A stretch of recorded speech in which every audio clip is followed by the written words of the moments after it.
Boa noite, pessoal. Boa noite a todos e a todas.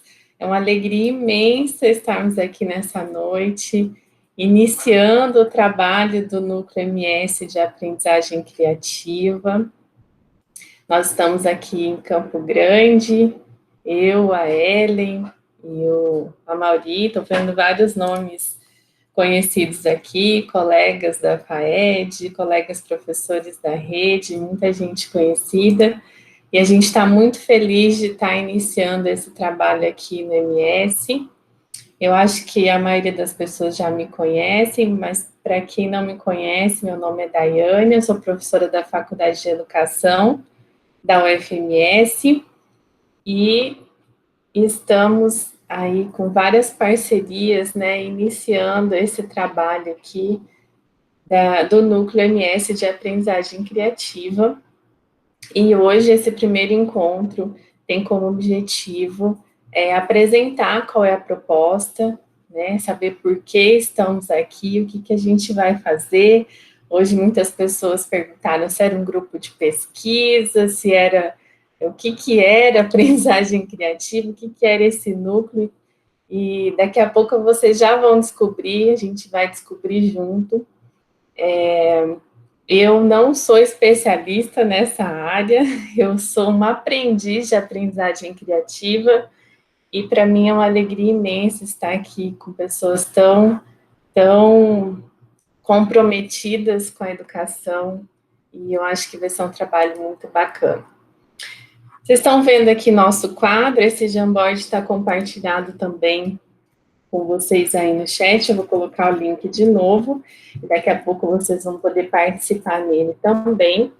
A nossa agenda está organizada dessa forma, a gente tem as boas-vindas, depois vou passar a palavra para a Ellen, depois a gente vai trabalhar com um momento de reflexão, depois o Guilherme vai falar um pouquinho sobre a rede de aprendizagem criativa, e no final a gente já vai falar sobre os nossos próximos encontros.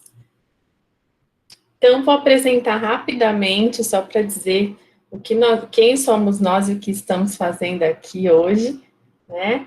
Eu e a Mauri dá um tchauzinho aí pro pessoal, depois você se apresenta de novo. Nós vamos atuar como mediadores dessa nossa roda de hoje, e teremos a participação da Ellen, oi Ellen, e do Guilherme, contando um pouquinho mais sobre a rede, sobre as experiências com a aprendizagem criativa. E para a gente começar, nada melhor do que a gente se apresentar, né? A gente criou esse quadro aqui no Jamboard para que vocês possam interagir junto com a gente também. Podem enviar perguntas aqui no chat, quem se sentir à vontade pode abrir também o microfone, mas se todo mundo puder ir lá no Jamboard e escrever, é só clicar nesse quadradinho, em algum dos quadradinhos, dar 2 cliques que ele vai abrir desta forma, e aí no lugar dos 3 pontinhos você vai colocar o seu nome, a sua instituição, a cidade que você mora, para você compartilhar aqui com a gente criar um quadro bem bacana de apresentação dos participantes dessa nossa primeira roda. Vamos lá? Se alguém tiver alguma dificuldade de acessar o Jamboard, pode falar. No celular, pessoal, tem que ter um aplicativo. Ele fica mais complicadinho de acessar. Mas se vocês quiserem colocar aqui no chat, o Amaury vai ajudando a gente e vai colando as informações lá no quadro, tá bom?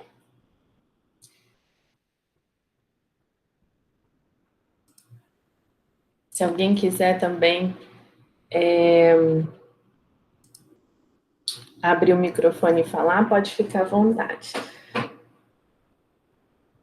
E aí, no quadro seguinte, quem já terminou a apresentação aqui, pode clicar nessa setinha aqui na próxima tela, e nessa tela a gente vai falar um pouquinho o que a gente pensa, o que a gente acredita que seja aprendizagem criativa.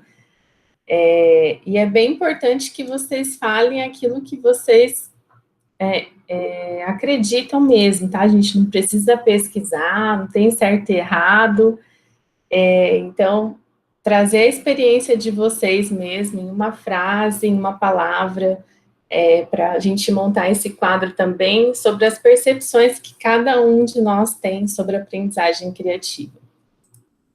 A Valdênia colocou aqui, a Mauri, no chat para você colocar lá também. Estamos providenciando. É o Jamboard, Maria. Jamboard é esse quadro colaborativo aqui do Google.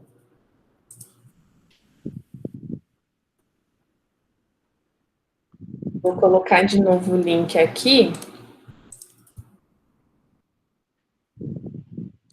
Valdênia, eu não encontrei a sua apresentação. Tá para cima? Espera aí que eu já coloco aqui. Deixa eu ver.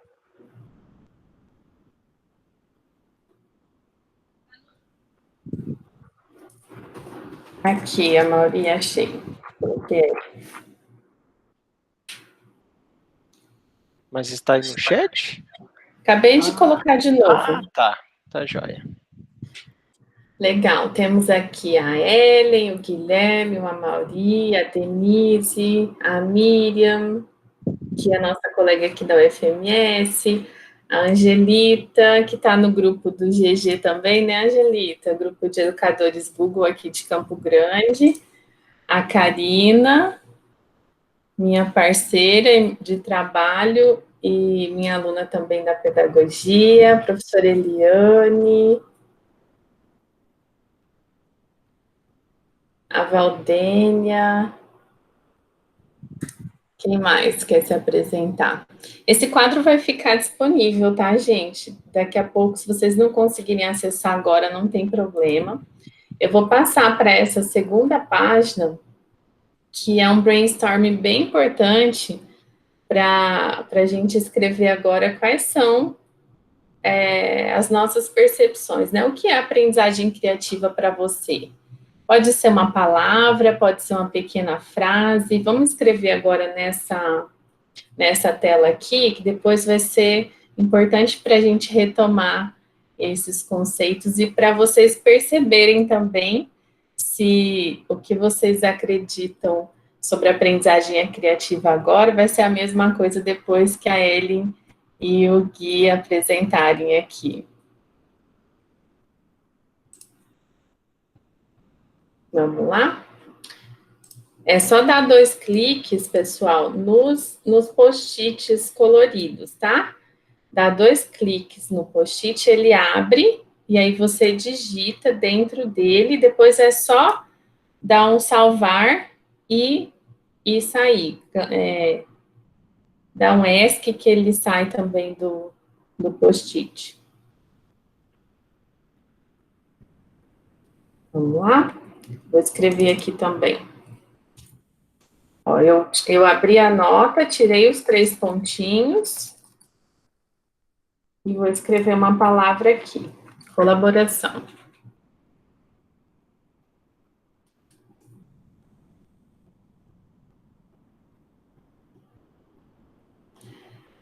Legal. A Miriam está dando uma sugestão aqui. Vocês estão vendo aqui em cima, vocês conseguem ver o cursor do meu mouse, né? Aqui em cima, a gente está na página 5, tá? Na página 5 de 13 páginas. Nessa página 5 é que a gente está escrevendo aqui o que é aprendizagem criativa. Na página 4 é a nossa página de apresentações pessoais.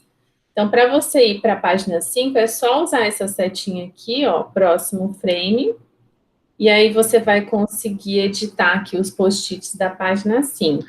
Só destacando que, como a Daiane está apresentando a tela dela, vocês vão visualizar o que ela está mexendo num determinado momento, mas como vocês têm acesso ao Jamboard pelo link, então vocês podem, por exemplo, estar num outro slide enquanto ela está falando sobre um slide seguinte ou anterior, né? Então, vocês podem navegar pela apresentação.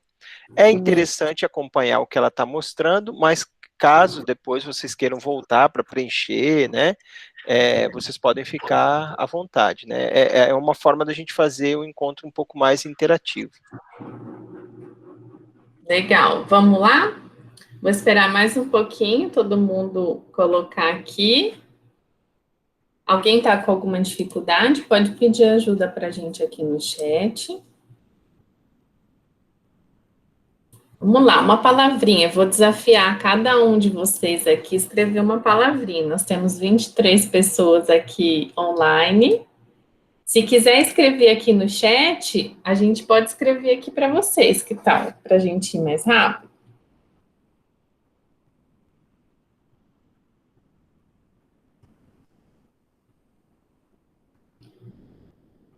Vou colocar de novo o link do Jamboard. Só um minutinho, Edmo.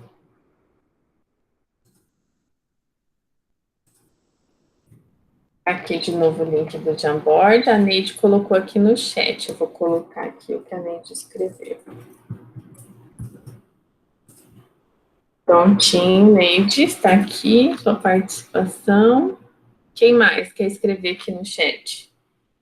Vamos ver o que já temos aqui. Criatividade, inspiração, paixão, quebra de paradigmas, parceria, atividades que colocam o aluno no centro do processo como protagonistas, priorizando atividades mão na massa, participativas, colaborativas e com resolução de problemas, colaboração, aprendizagem que valoriza a autonomia, produção, colaboração e criatividade dos estudantes.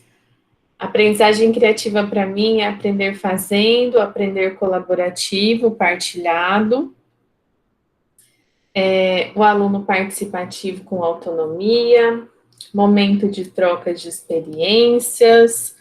A Cida colocou aqui no chat que é aprender a solucionar problemas com criatividade.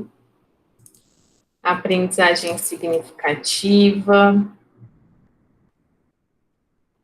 Muito bacana, gente.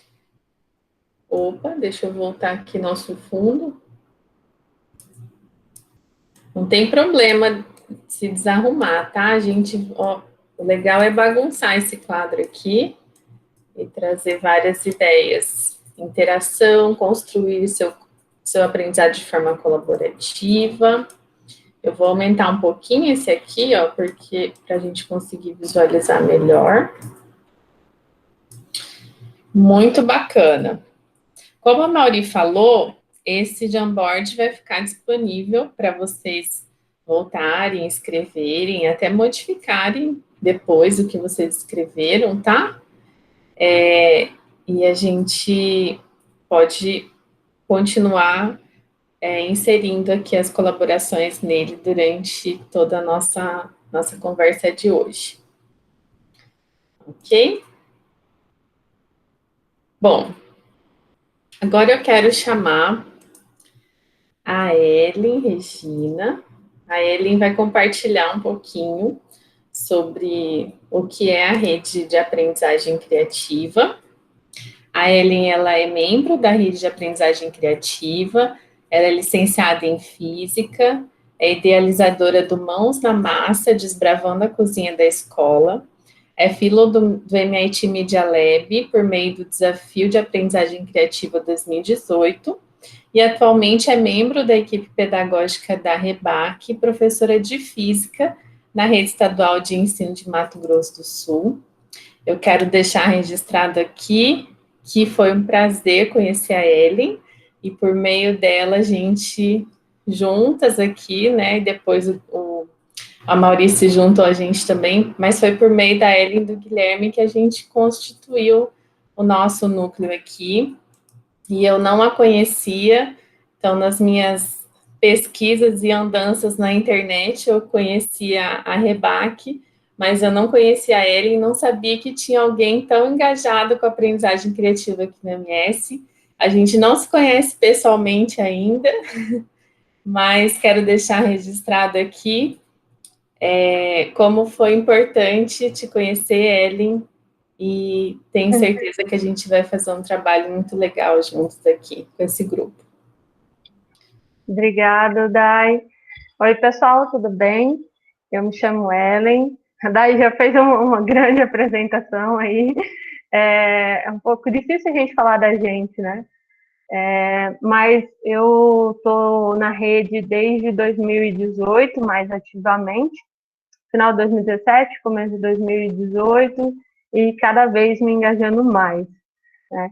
Participar da rede de aprendizagem criativa, ela tem várias influências de antes, de construcionismo e construtivismo da parte da minha formação acadêmica, né?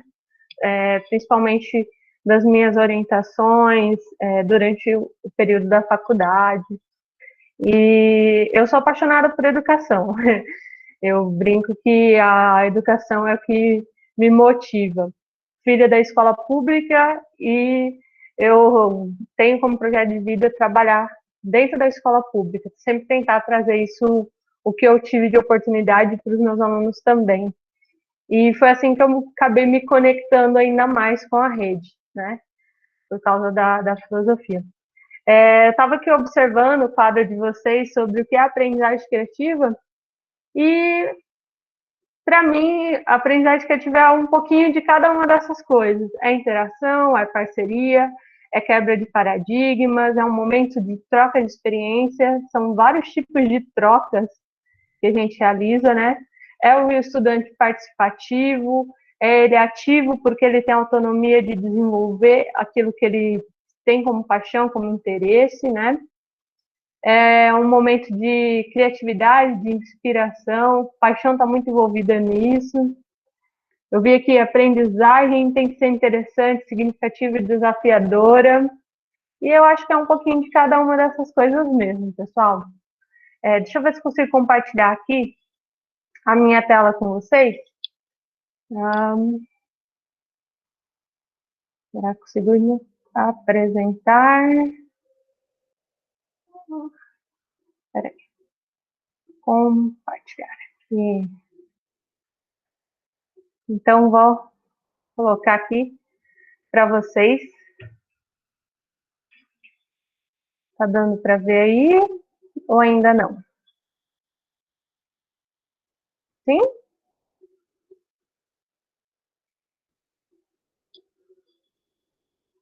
Ah, sim. Então, coloquei aqui para mim a aprendizagem criativa na prática, né? Como é que a gente faz isso? A Day já falou um pouquinho de mim e eu sou apaixonada por astronomia e educação. Foi isso que me motivou a ir para a área de ciências e principalmente a física, né? E como é que alguém da astronomia acaba sendo reconhecido pela gastronomia, né? Então, assim, de forma bem resumida, eu tentei sintetizar aqui. Em 2017, eu comecei a trabalhar na escola de tempo integral e foi o ano de implantação das escolas de tempo integral aqui no Mato Grosso do Sul. Então, tinha a base nacional comum e a base diversificada ali para nós, né, trabalharmos. Dentro da base comum, as disciplinas que nós já conhecemos, linguagem, ciência da natureza, ciências humanas, matemática, e da parte diversificada tinha as disciplinas que ninguém na época fazia muita ideia do que era exatamente. As eletivas, projeto de vida, estudo orientado e avaliações semanais. E dentro desse processo, durante o primeiro semestre de 2017, eu resolvi ofertar como eletiva a disciplina de astronomia, a área que eu domino, a área que eu me preparei por muito tempo e a área que eu já tinha desenvolvido vários projetos com alunos da faixa etária do ensino médio. E foi durante uma aula de astronomia, eu propus para os alunos fazerem a construção de representações sobre a fase da Lua e dei para eles vários tipos de objetos e materiais para eles construírem. E teve um aluno, Carlos, que hoje ele se identifica mais como Roberto. Então, a Roberta, ela tinha um saco de bolacha dentro da mochila. Ela falou, professora, eu posso fazer minha fase da Lua com os biscoitos aqui? Eu falei assim, pode. E durante a construção que ela começou fazendo, criando o projeto dela para explicar as fases da Lua, ela soltou a pérola que ficou martelando na minha cabeça. Ela falou assim, professora, semestre que vem nós podíamos tirar a astronomia e colocar a gastronomia, é só pôr um G na frente que está tudo resolvido. E essa frase ficou, assim, por muito, muito tempo na minha cabeça, batendo. Astronomia, gastronomia, astronomia, gastronomia. E eu comecei a me questionar se esse interesse era só dele ou se tinha outros alunos que também tinham o mesmo interesse. E aí eu falei assim, quer saber? Eu vou começar a investigar isso melhor, da onde partiu esse interesse. E eu comecei, então, um processo de investigação. E eu comecei a aplicar a aprendizagem criativa inicialmente para desenvolver meu projeto de gastronomia dentro da eletiva para oferecer no próximo semestre. Então, a aprendizagem criativa em si, né, por Mitchell, nós temos os 4 P's que norteiam: o P de projetos, o P de pesquisa, o P de parcerias e o P do play, do pensar brincando. E tem um 5º P aí que a gente conversa bastante internamente, que é o propósito, né, de tudo que a gente faz. E eu comecei, então, dentro dessa estrutura, projetar o meu projeto de gastronomia dentro da escola. Então, eu comecei a pensar quais são os projetos de gastronomia que existem hoje dentro das escolas, como eles são realizados e o que eles trabalham, né? E dentro desse processo eu comecei 2 pesquisas ali. Uma pesquisa interna dentro da escola para saber o interesse realmente dos alunos, o que eles achavam, o que eles gostavam, né? E esse levantamento mesmo, aproveitando os momentos que nós tínhamos de horário de almoço e outros tempos que nós tínhamos dentro da escola, porque nós entrávamos 7h30 e saíamos às 5h. E comecei a projetar, então, a minha pesquisa. E, em contrapartida, eu comecei a realizar uma pesquisa mais voltada para a parte pedagógica. Como esses projetos estavam sendo desenvolvidos. E o que eu mais encontrava no Brasil eram projetos feitos com a culinária, mas só para trabalhar a matemática, ou só para trabalhar a leitura de receitas. E eu falava, poxa, mas tem tanta coisa que a gastronomia inclui. Tem história, tem geografia, tem arte, né? Tem física, tem química, tem biologia. Eu conseguia visualizar tudo isso e não conseguia achar nenhum projeto que podia me inspirar. E aí eu comecei, então, a fazer um processo de pesquisa mais em busca de parcerias dentro da escola. Se eu estiver falando muito rápido, tá? Vocês me avisam, porque às vezes eu me animo e começo a falar rápido demais. Então, nesse projeto de pesquisa, o que eu comecei a fazer? Perguntar para os professores o que eles achavam da ideia da gente fazer um projeto de culinária dentro da escola, se eles tinham interesse e tudo mais. E aí que eu comecei a captar professores que tinham assim, um perfil de fazer uma atividade diferente como eu. E arrumei a professora de biologia, a professora Bárbara, que foi minha primeira parceira, assim, falou, não, Ellen, vamos abraçar, acho que essa ideia é muito válida. E depois veio a professora Geise, da educação especial, ela já tinha um olhar mais, assim, cuidadoso com os alunos, dentre os demais professores. E depois veio o professor Alex, professor de matemática, ele falou assim, eu adoro cozinhar, vamos entrar de cabeça nisso. E na época, a professora Geise falou assim para mim, mas Ellen, eu não sei cozinhar, o que a gente vai fazer? Eu falei assim, nem que a gente ensine eles a fazer um ovo, mas a gente vai estudar como é que o fazer o ovo acontece para sair um ovo frito, um ovo cozido, e a gente começou nessa ideia, né? E então eu comecei a estruturar com o propósito de poder trazer a base comum para essa atividade dentro de sala de aula. E assim nasceu o Mãos na Massa, Desbravando a Cozinha da escola. Então, eu comecei a estruturar todo esse projeto mais especificamente.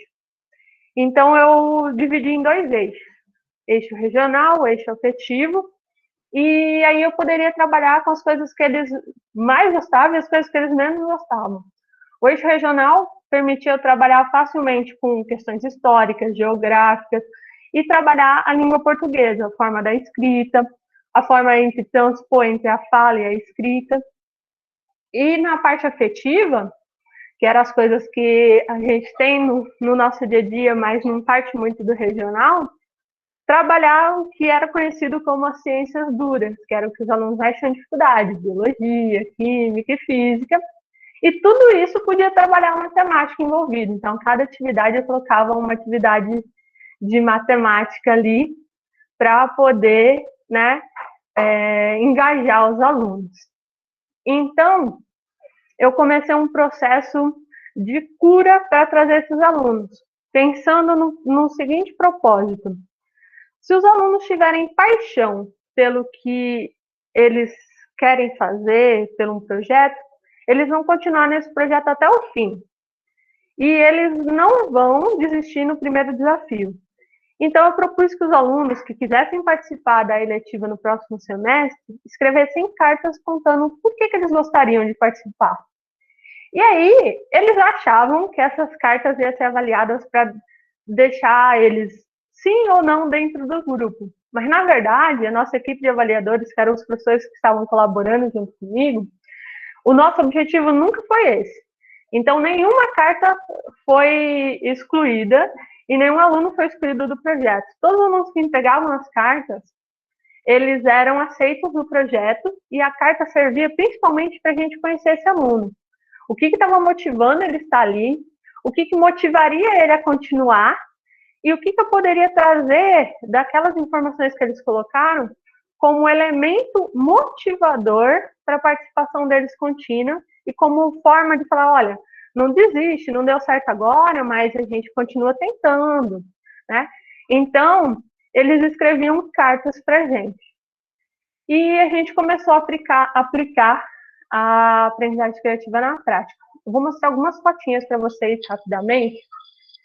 Então, a gente começou a aplicar isso na prática, de diferentes formas.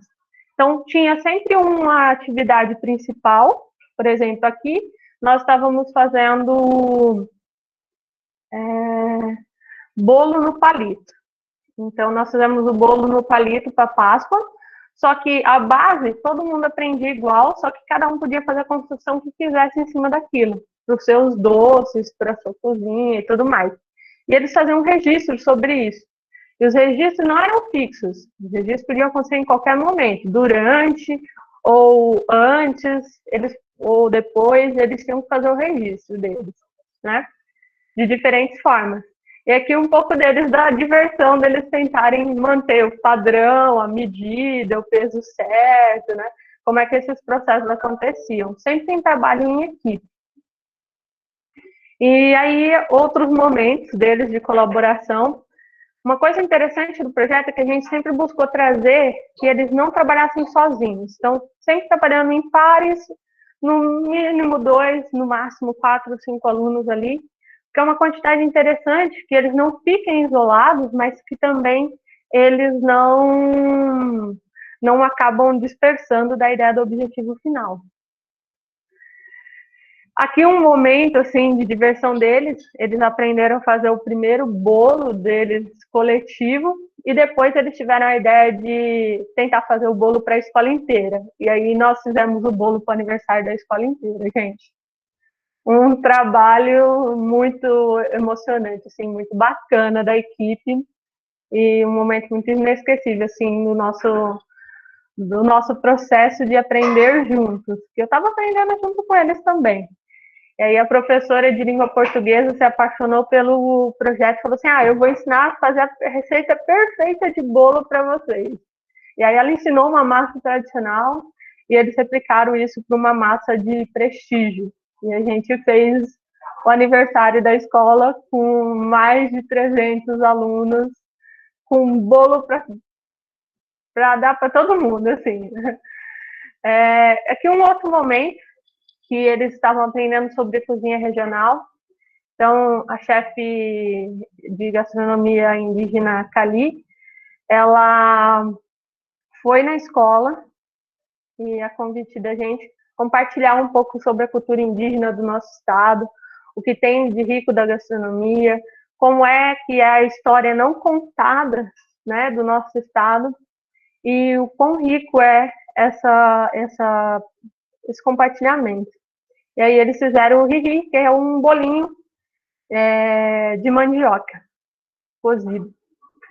E aqui um outro momento com outro parceiro nosso, que foi o nosso primeiro parceiro a confiar assim, no nosso trabalho, falou assim, olha, que legal. Ele falou assim, eu não sei cozinhar, Ellen, eu sei tirar foto de comida. Eu acho que se você quiser, eu falei assim, não, bora compartilhar com eles várias outras oportunidades. Porque um dos principais objetivos era mostrar para eles que eles podiam sair daquela coisa única e ter várias possibilidades. Você pode trabalhar com cozinha, mas você pode trabalhar só com a fotografia da cozinha, você pode trabalhar só montando informações sobre essa cozinha. E é um mundo que a gente tem acesso, mas que poucas pessoas contam, né? Que eles podem ser, além de um cozinheiro, ou além de um fotógrafo, que existe variedade disso. Então, o objetivo do projeto trabalhava um pouco disso. E aqui, um momento aqui, 3 momentos para vocês, né? Um pouquinho das cartas, a gente juntou todas as cartas e eu fiz esse registro. E cada aluno fazia as cartas com muito carinho. Tinha aluno que fazia envelopes, contando, né? Toda a sua história. E um momento aqui embaixo que mostrando bem a diversidade entre os alunos registrando enquanto tem outros fazendo, alunos que estão fazendo e registrando, né? E do lado, um exemplo que eu trouxe para vocês do que eu achei aqui nos meus materiais de atividade. Então, assim, vinha as atividades, eu trazia as atividades para eles, sempre faltando elementos. Então, no primeiro tinha alguns ingredientes, mas não tinha um modo de preparo. E sempre tinha um desafio para eles, né? Um desafio ou com matemática, um desafio histórico, para trabalhar com eles algumas questões. E regional também, deles se localizarem no mapa pela história, tem vários processos. Em outros momentos eu colocava algumas ideias do modo de preparo, mas não colocava os ingredientes, então eles tinham que testar, ver se dava certo, se dava errado. Poxa, professora, eu coloquei fermento X e aconteceu isso com o meu processo, eu coloquei o fermento Y e aconteceu aquilo, e aí a gente fazia esse registro. Então, um pouquinho dessa participação com vocês.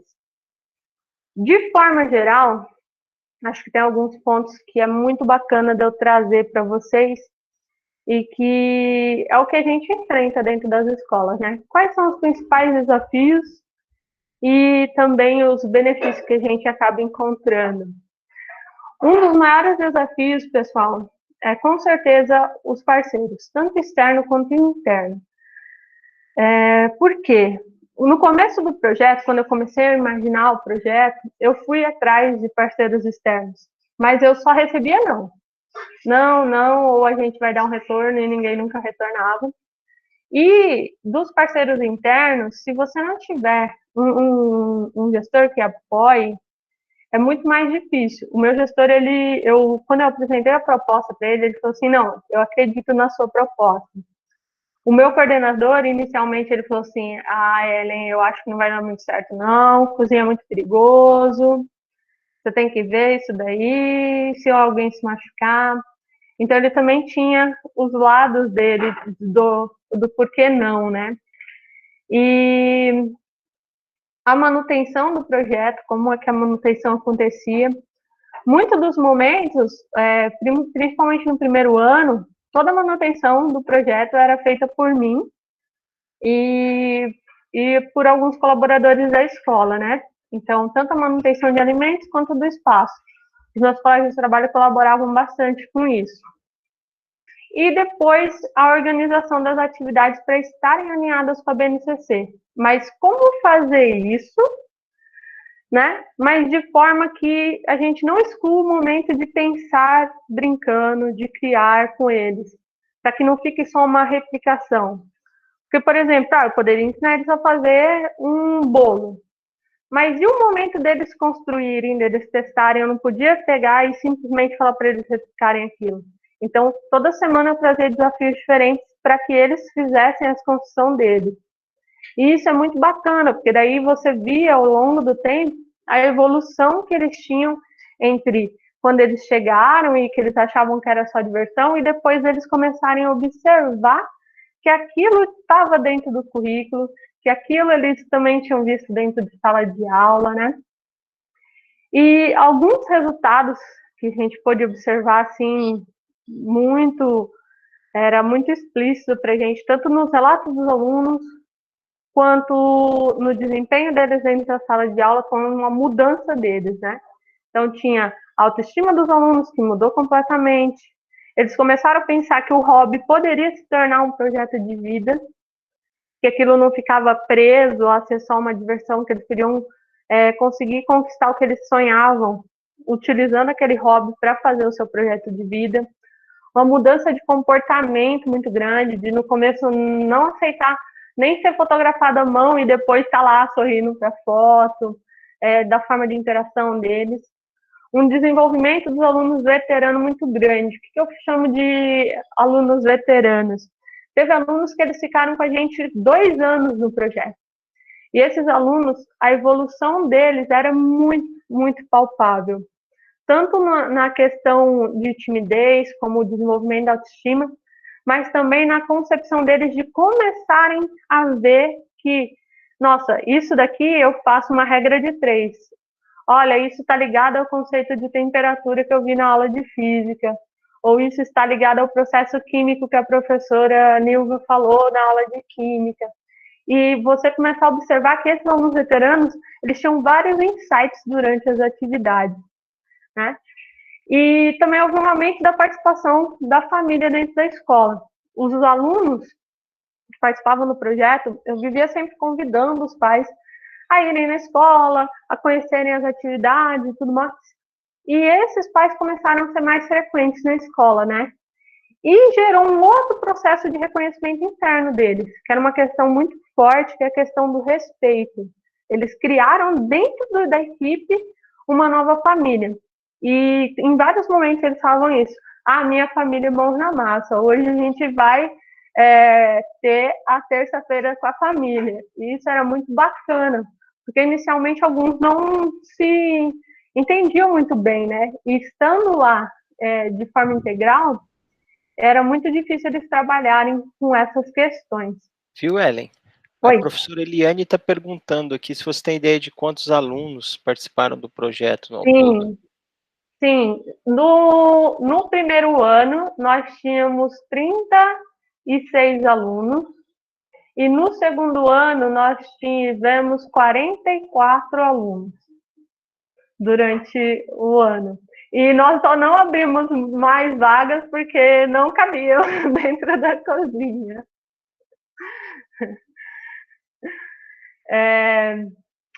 E esse processo é muito bacana, sabe, pessoal? Se vocês estiverem mandando já algumas perguntas. Outras coisas que impactaram muito foi a forma como os pais começaram a observar o comportamento dos filhos. E aí eu trouxe algumas falas assim que me marcaram muito dessa conversa com os pais. Teve pai que chegou em mim e falou assim: nossa, professora, agora ele está mais autônomo, ele me ajuda nas atividades de casa, ele se propõe a fazer a comida no final de semana, ele mudou o hábito dele, a atitude dele com relação à comida, de não desperdiçar mais o alimento, de cuidar mais da cozinha.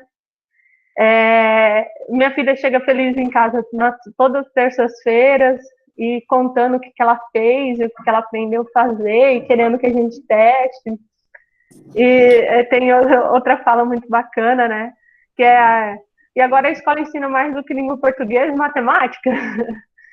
E um pai que assim, não consigo esquecer a alegria que ele estava. Ele falou assim: ah, professora, lá em casa a cozinha virou um laboratório.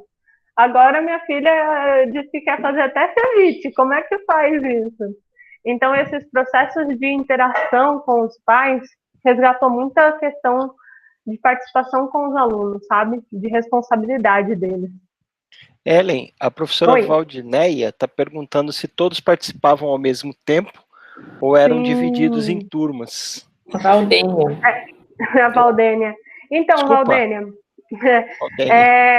uma turma Só que a gente sempre dividia eles em equipes, de 2 a 4 alunos. Eles escolhiam com quem eles iam trabalhar voluntariamente, tá? Eles escolhiam com quem eles iam trabalhar. E eu sempre trazia para eles a ideia do seguinte, nunca deixa ninguém sozinho, e se é alguém que está chegando agora, está com dificuldade, tenha cuidado ao falar, né? Porque às vezes eles falavam assim, poxa, mas você não fez certo, e você tinha que colocar isso aqui. Então a gente começou a tratar muito a questão disso com eles, dentro da sala de aula.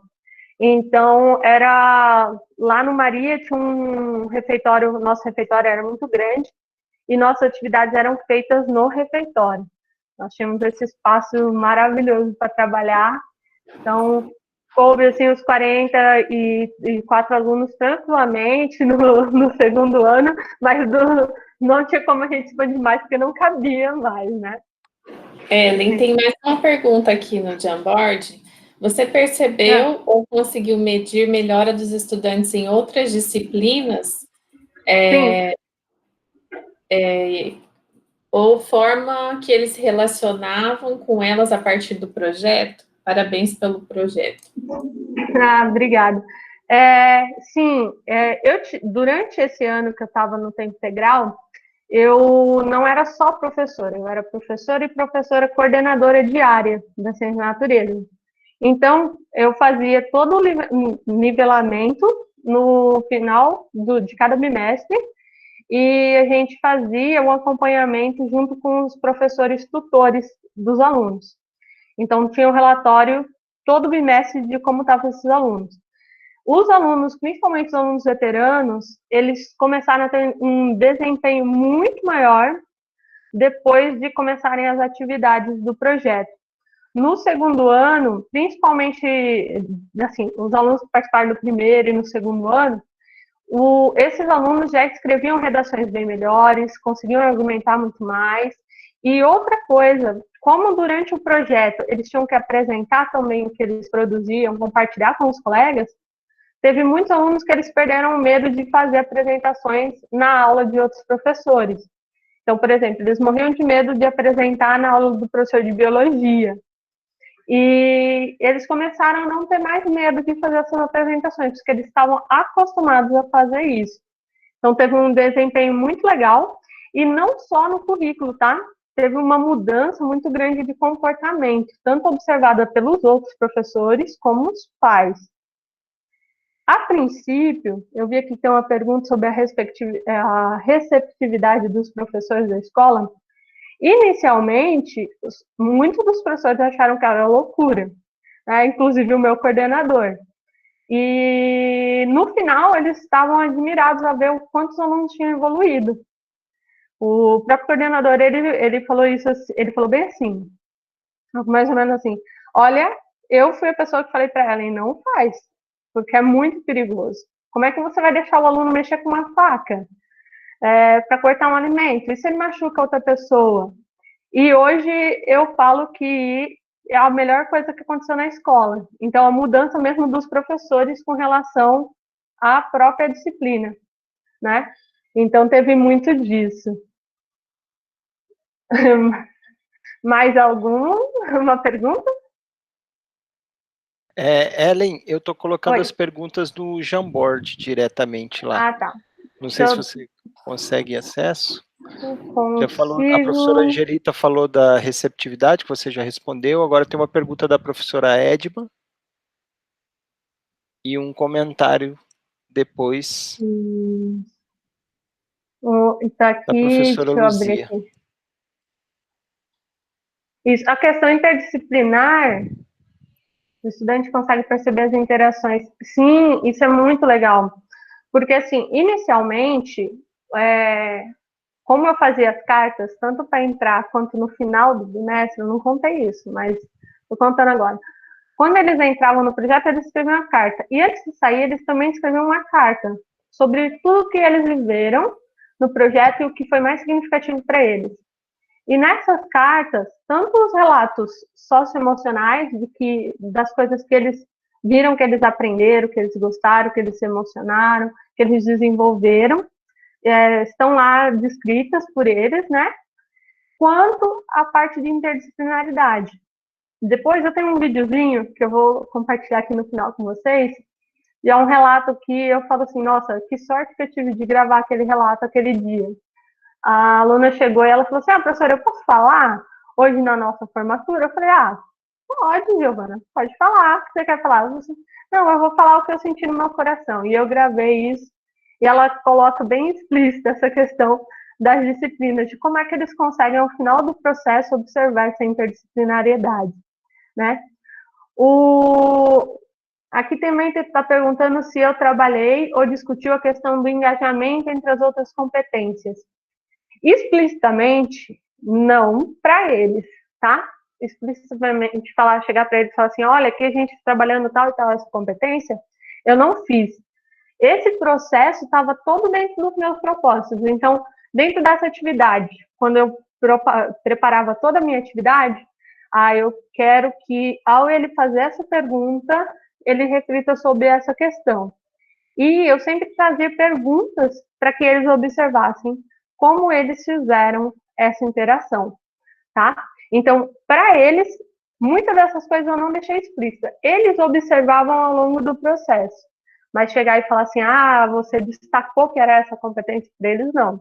Meus colegas de trabalho sabiam, porque eu conversava com eles o que eu ia fazer, como que era a ideia, e como que a gente tinha que agir com relação aos alunos, para não dar as respostas para os alunos, mas dar perguntas que ajudassem eles a pensarem sobre isso, tá certo?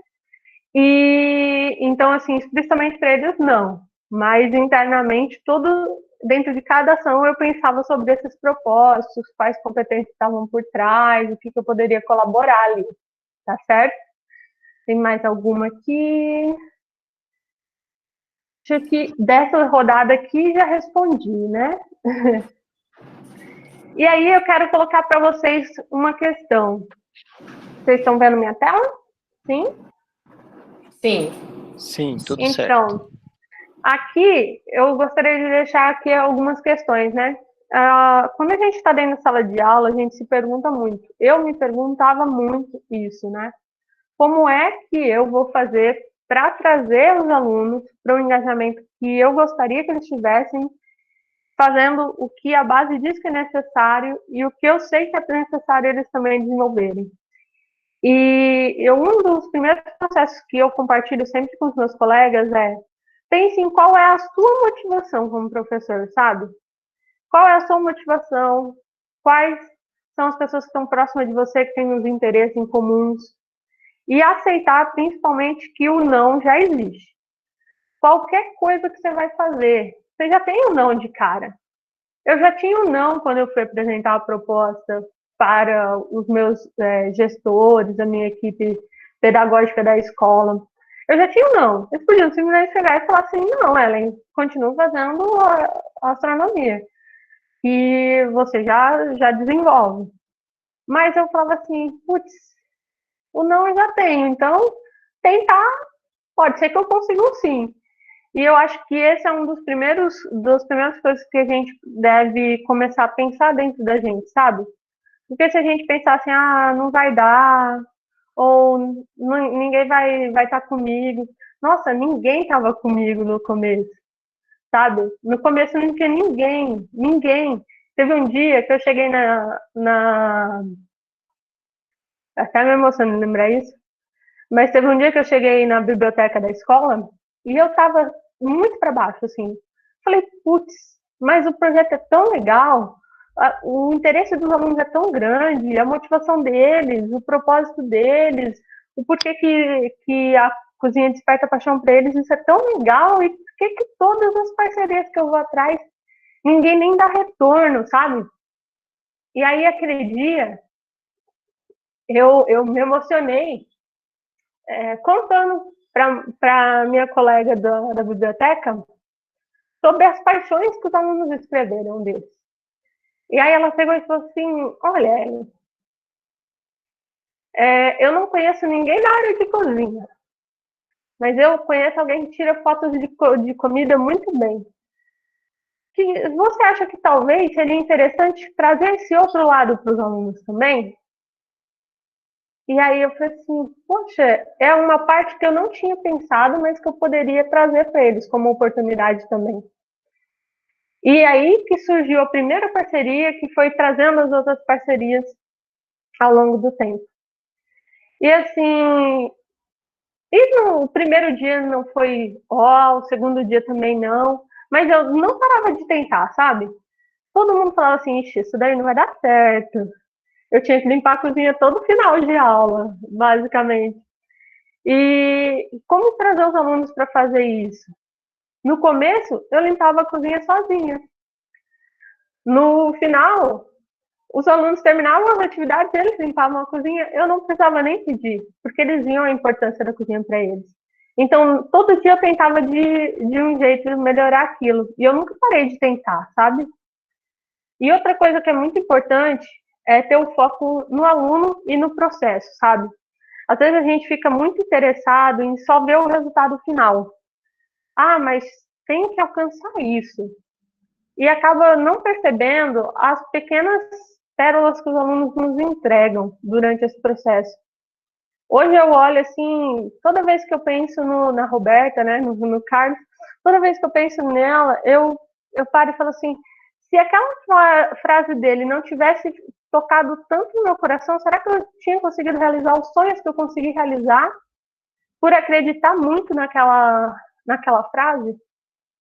E está sempre aberto esse processo, sabe? Eu falava para eles, eu chegava na sala de aula e falava para eles assim, eu não sei cozinhar, a gente vai descobrir como faz isso junto, vamos testar. Eles falavam, professora, por que deu errado aqui? Eu falava assim, não sei, vamos fazer. Vamos fazer de novo? O que você fez de diferente, sabe? E eu trazia isso para eles, que não tinha problema errar. O problema era a gente simplesmente abandonar o erro sem tentar descobrir o porquê que ele aconteceu. E talvez essas sejam as questões que permitam você construir qualquer projeto de qualquer área com seus alunos, sabe? Ver a sua motivação. A minha principal motivação sempre foi os alunos. Durante o meu ensino médio, eu não tinha professores de física formado, de biologia formado, de química formado. E eu sentia muita falta disso. E eu queria poder dar um pouquinho disso também, sabe? Então, os alunos sempre foram a minha motivação do que eu gostaria de ter tido durante o ensino médio. Então, qual é a sua motivação, sabe? Tenta olhar para ela, que eu tenho certeza que você vai encontrar alguma coisa para os seus projetos. E que os parceiros vão vir. Esse daqui, ó, é uma lista de parceiros que eu tinha no final de 2018. Então, eu tinha todas essas pessoas fazendo um pouquinho do que eles podiam para que o projeto desse mais certo ainda, sabe? E para quem estava sozinho, se eu continuasse só pensando, putz, não vai dar certo, eu não vou conseguir, tinha um monte de não, por todo lado. Nada do que eu vivi, né, eu teria conseguido, e nada do que eles viveram eu teria conseguido também. Então, eu acho que isso faz um pouquinho, sabe?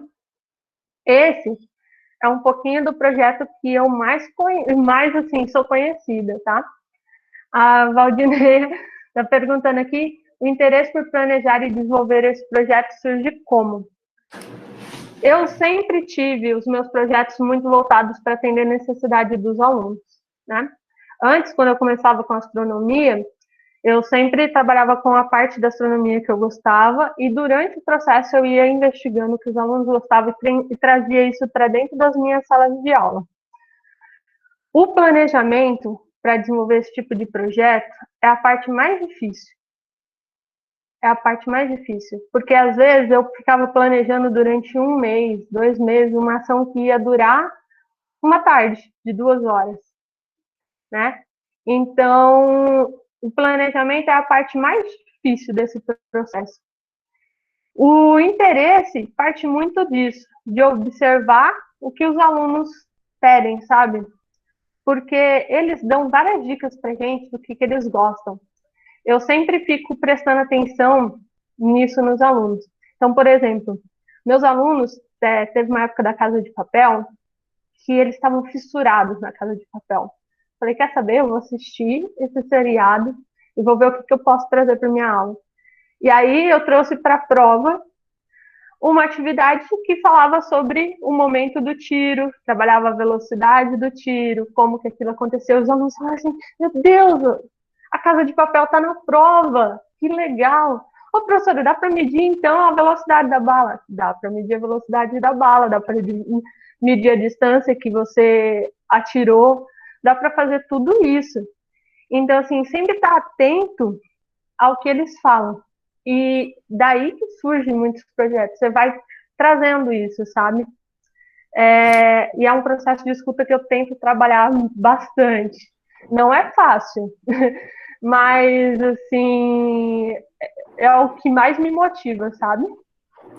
Ellen, eu vou ser a chata aqui do tempo, que a gente vai ficar em 20 e 30, Nossa, e a gente tem que passar falei demais. a bola para o Guilherme aqui, tá bom?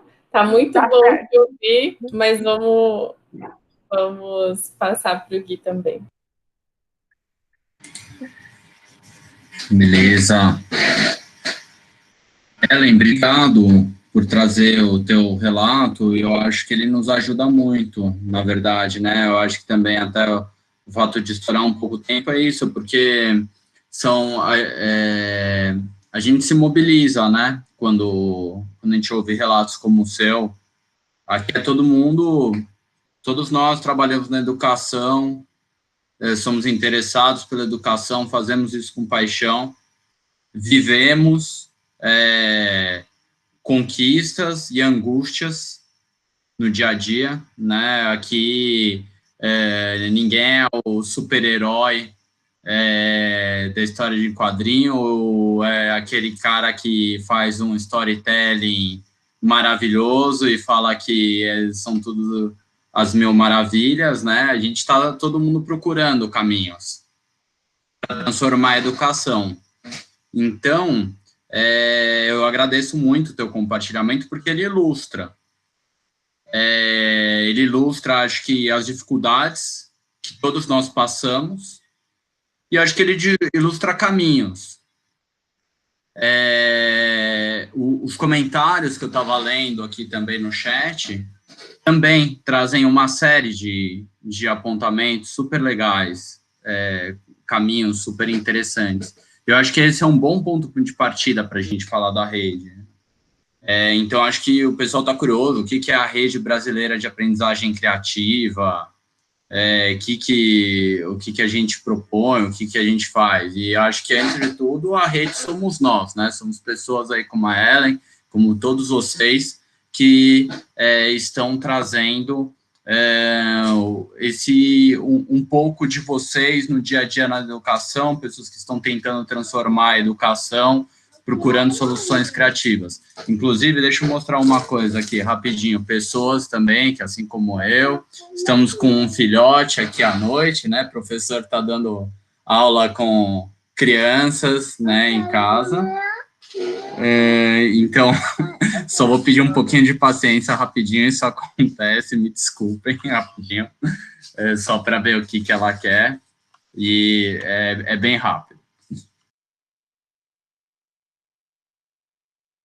Eu acho que é isso mesmo. Eu gostaria de ouvir um pouquinho de vocês, porque, assim, sempre que a gente fala da rede de aprendizagem criativa, eu brinco que nós somos professores que muitas vezes achamos que estamos sozinhos dentro das escolas.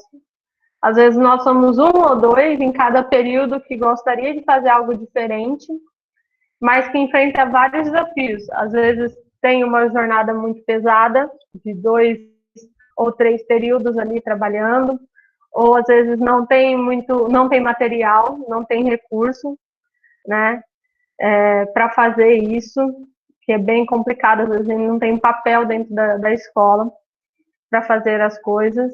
E às vezes falta um apoio para falar assim, olha, tudo bem, eu acredito que você tem capacidade e tal.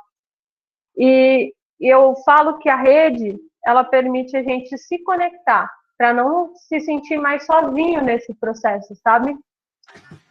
Eu brinco que nós somos um não vai sair a palavra, um cardume, que nós estamos todos lá sozinhos, né? Cada um na sua escola, cada um no seu espaço, e sozinhos a gente parece tão pequenininho, e parece que as coisas ficam tão impossíveis da gente conseguir transformar diferente, mas quando a gente descobre outras pessoas que também estão fazendo coisas diferentes e que podem compartilhar o que elas aprenderam e quais foram as dificuldades e a gente aprender junto, o cardume vai crescendo, crescendo, e aí a gente acaba transformando, virando um jogo, né? E eu vejo a rede muito como isso, sabe? Esse cardume interno nosso. Ô, Ellen, desculpe, me dá só mais um segundinho, rapidinho, eu já volto. Aqui é bem rápido, peço desculpas a vocês por essa interrupção. Ellen, posso falar um pouquinho sobre isso que você está falando? Pode. Eu gostaria de ouvir vocês também, pessoal. Eu acho importante a gente falar sobre a formação de professores, né? Eu tenho vários colegas aqui que são formadores de professores, estão atuando nas licenciaturas, e eu acho que essa conexão, né, entre a escola e a universidade, dentro dessa rede, é extremamente importante, porque a gente precisa pensar a aprendizagem criativa na formação inicial de professores. Porque se daqui os professores não tiverem experiências de aprendizagem que consigam ir além da transmissão e recepção passiva de informações, é difícil a gente romper com essa barreira sozinhos, né? Então, por isso a importância da gente unir nossas forças, né? Enquanto universidade e enquanto professores que estão atuando nas escolas, né? E isso é muito importante. E, assim, durante o processo acadêmico, eu senti muita falta disso. Porque os meus professores de licenciatura tinha muitos que era fechado, sabe? É só esse referencial teórico e eu só aceito isso dessa forma. E eu não vou me esquecer do meu primeiro estágio. Eu propus começar a prática de maneira diferente, pela experimentação e depois a conceituação. É uma coisa que eu faço bastante, sabe? Nas minhas aulas, assim, e nos meus projetos. E aí a professora pegou e falou assim, você tá doida? As coisas sempre foram assim e vai ser assim. Então, você vai começar do conceito e a última coisa que você vai fazer é o experimento. Aí eu falei, não, mas é meu estágio, deixa eu aplicar assim. E, olha, eu vou te dizer que foi uma luta de muito tempo, assim, para ela falar assim, não, beleza? Vamos aceitar. E no final do processo, ela me acompanhou todas as minhas idas na escola, todas as minhas atividades, tudo.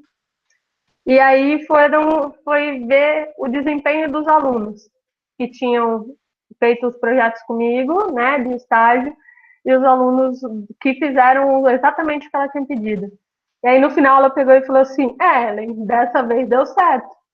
Porque o desempenho dos alunos que fizeram a experimentação e depois a conceituação era tão discrepante da forma como eles tinham conseguido trazer e compreender aquele conteúdo, que na hora que ela aplicou a mesma prova que ela tinha feito para todos os estagiários, em todos os alunos que tinham feito o projeto de forma diferente tiveram um desempenho gritante. E aí eu falava, poxa, eu sinto falta disso na universidade. E aí, outra coisa que me deixava muito angustiada na universidade era que eu lia artigos acadêmicos, mas parecia que as pessoas nunca tinham vivenciado a escola, sabe? E aí eu falava, nossa, isso não tem realidade da escola aqui. E aí foi uma das minhas motivações de, beleza, eu vou terminar a faculdade, eu vou passar pelo menos uns 4 ou 5 anos dentro da escola, porque daí eu vou saber dizer sobre a escola. E eu sentia falta disso na hora dos professores falarem, abordarem a escola. Era como se a escola e o estágio fosse aquele laboratório perfeito que não existe, né? E eu acho que isso precisa muito na formação dos professores, principalmente para trabalhar as novas habilidades que a gente precisa desenvolver dentro das escolas, né? As necessidades dos alunos. Mas acho que agora eu vou deixar o Gui falar, que eu estou falando demais. Eu acho que você fez mais uma conexão que é importante, né, das nossas angústias em relação à educação, que é um excesso de praticismo, né, a prática desvinculada de reflexão, muitas vezes de forma super tradicional, e outras vezes não, outras vezes diferente, outras vezes... Ai, desculpe, gente, só mais um segundinho aqui que minha... Mas é bem rápido mesmo, deixa eu ver o que ela quer. Alguém mais quer compartilhar o que você acha? Eu vi aqui que a Neide compartilhou exatamente. Tive experiência de aprendizagem criativa na universidade e isso reflete a minha prática, mas isso é raro nas universidades.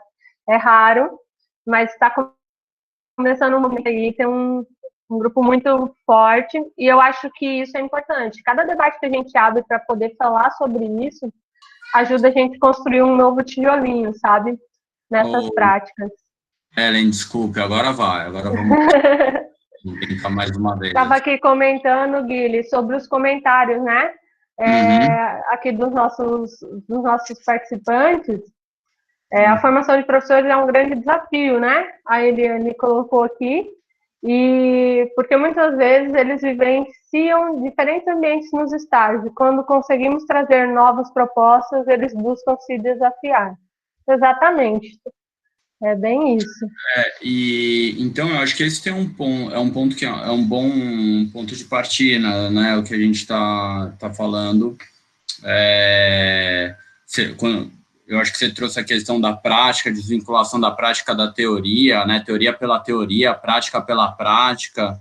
E eu acho que eu vou começar a compartilhar minha tela, então, para falar um pouco da rede, né, e a gente tentar conectar um pouco essa experiência tão bacana que você trouxe, né, Ellen, para qual que é a estratégia, o que a gente propõe enquanto rede, né, e quando eu falo a gente, é o que nós fazemos ou o que o pessoal está fazendo no Brasil inteiro, né. Então, vamos nessa, eu vou começar meu compartilhamento aqui, só um segundinho. Enquanto o Guilherme compartilha, é isso mesmo, Valdineia. Está começando um movimento muito positivo aí, principalmente nas licenciaturas, para essa mudança. E a Maria perguntou se o projeto motivou reflexões coletivas que proporcionassem a revisão do PPP da escola. Sim, anualmente todas as escolas elas tentam fazer uma revisão. Não que essa revisão acabe aparecendo no sistema da secretaria aqui do nosso estado, né? Mas ela propõe sim. Pronto, Guilherme? Quando você estiver pronto, é só falar. Acho que vocês estão vendo a minha janela agora, certo? Isso. Está aparecendo certinho, Guilherme. Bora nessa. Vamos lá.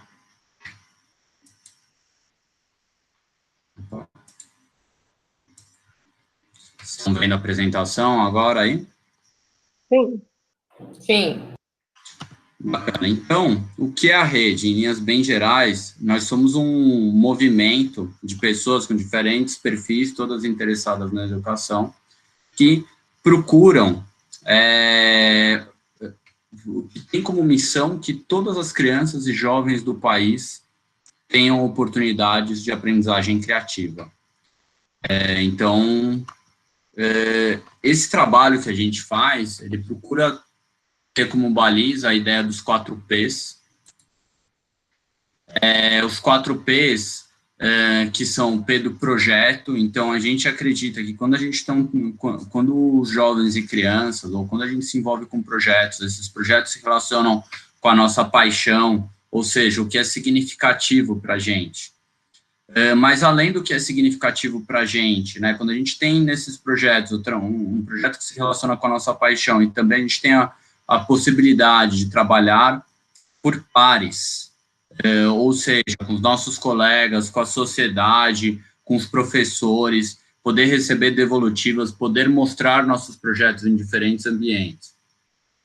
E além disso, os nossos projetos têm a possibilidade de trazer o Pensar Brincando, que é a experimentação de algo, a construção de algo, a tentativa e erro, um processo no qual você vai experimentando, assim como a Ellen teve, né, no projeto dela. Então, ela tinha um projeto, tentava relacionar esse projeto com elementos significativos das crianças, né, assim como ela fala, não, eu tento relacionar com um tema de tal filme, por exemplo, se isso é significativo para as crianças, legal. Ou trabalhar por pares, então, a gente conseguir ter exposição de projetos, por exemplo, projetos de ciências que são expostos, ou ter os alunos trabalhando uns com os outros, fazendo junto e buscando as soluções, e além de tudo, esse pensar brincando, mão na massa, tentativa e erro, o que dá certo, o que não dá, enfim.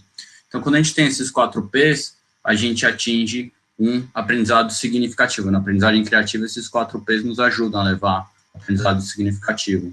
Assim como o processo da espiral. Então, o processo de aprendizado se dá em meio a uma espiral, no qual a gente imagina algo, então a gente cria, então a gente tem a possibilidade de brincar, vem o compartilhamento, que se relaciona com os P's. Então, você entra, quando você compartilhou, você vai ter uma série de devolutivas sobre a sua criação, né? E aí você vai refletir e vai recriar. O conhecimento se dá também orientado pela espiral da aprendizagem criativa. Esses são conceitos que foram elaborados pelo Mitchell Resnick, que é um pesquisador do MIT Media Lab, e que é ancorado no construcionismo, uma linha de pesquisa, né, da educação, primo do nosso construtivismo aqui do Brasil, e que já é desenvolvida há mais de 40 anos. A rede, hoje, a gente tem um time de pessoas contratadas e voluntários espalhados pelo país. Então, a gente tem a Anne Valente, que é a coordenadora de um fellowship, né, que é o Desafio da Aprendizagem Criativa, que a Ellen foi selecionada. O projeto da Ellen, esse projeto maravilhoso, Mão na Massa na Cozinha, foi selecionado e é um dos projetos que receberam tutoria. Tem a Carolina, que fica lá em Pelotas, que ela trabalha na articulação pedagógica, então desenvolvendo materiais conjuntamente com a nossa rede espalhada pelo país. Eu que faço a articulação social da REBAC, fico aqui em São Paulo. A Verônica, que fica em São Bernardo do Campo, perto de São Paulo, trabalha com projetos junto da rede pública, em adoção sistêmica, já projetos de maior escala, de adoção de aprendizagem criativa. A Gabi faz a comunicação da rede, e o Léo, que é o idealizador do projeto, ele fica lá no MIT Media Lab, brasileiro, e trabalha junto com a gente no desenvolvimento da rede. Além dessas pessoas, a gente tem hoje cerca de 100 articuladores espalhados pelo Brasil. Agora a gente tem 3 aí no Mato Grosso, a Dai, a Ellen e o Amauri, que são... Do Sul. Me desculpem. Eu avisei. Uma gafe geográfica. E olha, pessoal, eu entrei nessa história porque eu sou professor de geografia, hein? Então, me desculpem pela gafe, mas o que é mais importante é que a gente tem esses articuladores aí, não é?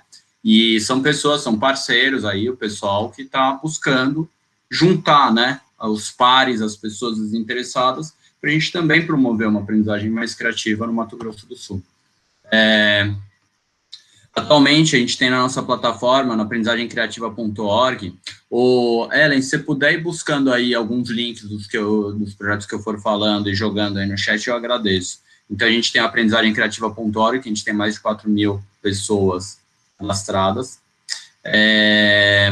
A gente tem os núcleos regionais, aqui está 17, na verdade agora são 19 núcleos com Mato Grosso do Sul, e também estamos em cerca de 100 articuladores espalhados pelo país. Estamos em 22 estados brasileiros. O nosso curso, Aprendendo a Aprendizagem Criativa, que é um curso que você pode se aprofundar em aprendizagem criativa, e a gente vai ter a próxima rodada agora, a partir da semana que vem, né, Ellen? Começa, se não me engano, no próximo dia 18, um curso gratuito, e é mais que um curso, é uma comunidade mundial, você pode aprender um pouco e trocar um pouco sobre a experiência que você tem nos 4 Ps e na aprendizagem criativa com educadores de outras partes do mundo. Não precisa saber inglês, o curso é traduzido para o português. Tivemos 16 festivais de invenção e criatividade, que são grandes feiras mão na massa, de pessoas que fazem aprendizagem criativa, e 550 Scratch Days, e estamos conectados com mais do que 90 instituições de ensino superior. Aqui tem uma listagem de algumas das iniciativas que eu vou passar, que eu vou falar um pouco agora. Então, Aprendendo a Aprendizagem Criativa, que eu falei para vocês, que, Ellen, se puder passar a data da próxima rodada do Aprendendo a Aprendizagem Criativa e também o link, eu agradeço. A gente tem o desafio da aprendizagem criativa, e dentro do desafio da aprendizagem criativa, projetos como Mão na Massa foram desenvolvidos. Além dele, o projeto Mão na Massa da Ellen, o projeto Faróis do Saber, que já é um projeto que adquiriu escala de adoção sistêmica, que fica lá em Curitiba, e os Faróis do Saber eram bibliotecas que funcionavam abertas à comunidade, mas que ficavam junto de escolas e funcionavam com projetos de contraturno junto de escolas públicas lá em Curitiba. E aí eles se tornaram Faróis do Saber e Inovação, porque eles foram convertidos em espaços de criação mão na massa, então desde criação digital, que envolve computador, programação, até projetos mão na massa mais de baixa tecnologia, com palito de sorvete ou com os materiais que tiverem disponíveis. Então, eles desenvolvem esses projetos e tem um lado muito interessante que vincula a biblioteca com o mão na massa. Então, com projetos de narrativas maravilhosos que misturam tecnologia alta e baixa tecnologia com mão na massa, surgem nos Faróis do Saber. Hoje são mais do que 30 Faróis do Saber espalhados lá em Curitiba, e são uns projetos que são referência para a rede.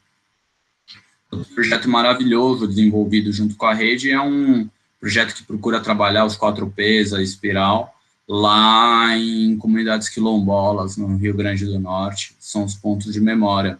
Eles trabalham, então, fotografia, identidade cultural com comunidades vulneráveis lá no interior do Rio Grande do Norte, comunidades quilombolas.